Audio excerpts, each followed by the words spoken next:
And thank you, Senator Sanders. I just want to begin by saying I know how determined President Trump is for us to have the lowest drug prices in the world, as between Europe and the United States.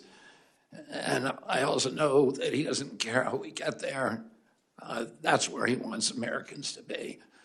And he said, I don't know how many times since I've been involved with him, but that we shouldn't be be able to go to London and buy GLP for $88 that in this country costs us $1,300.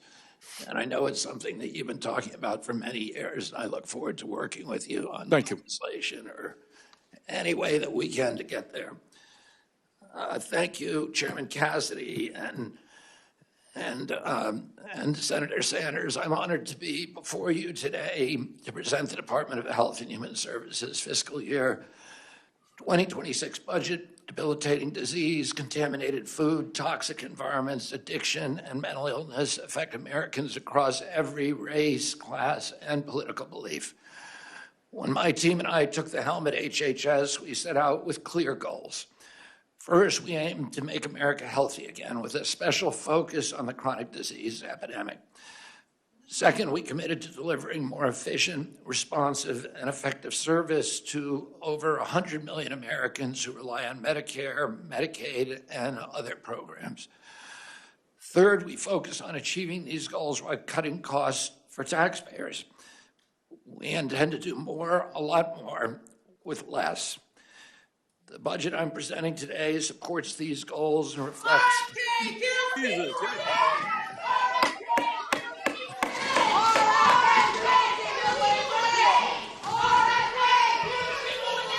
The witness will suspend. The committee will come to order. Capitol Police are asked to remove the individuals from the hearing room. Members of the audience are reminded disruptions will not be tolerated.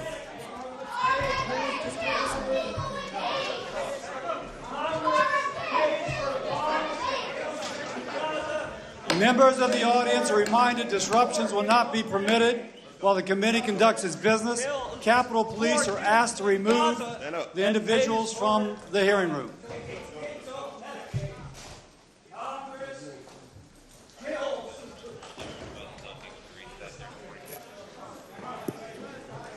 That was a made for C-SPAN moment.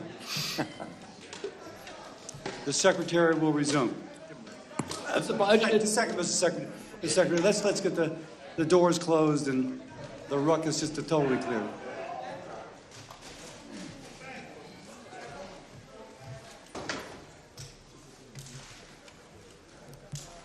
Got it.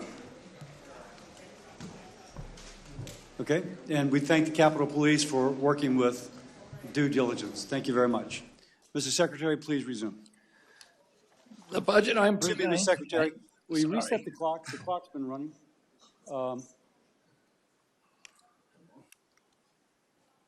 Whatever it would be. Okay, please. All right. The budget I'm presenting today supports those goals and reflects two enduring American values: compassion and responsibility. I invite the committee to unite around these ideals with me.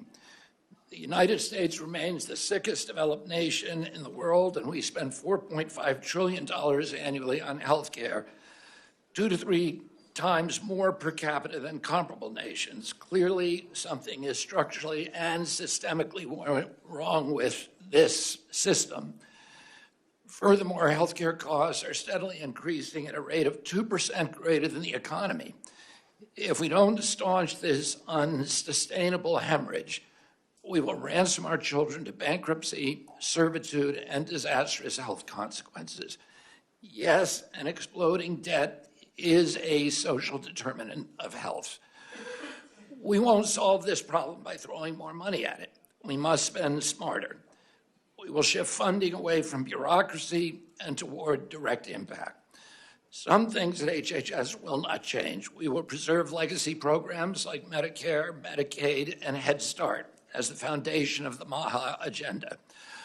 Vulnerable populations, seniors, and veterans deserve consistent access to care, and I will ensure that they receive it. Today, 83 million Americans, urban and rural, lack adequate access to primary care physicians.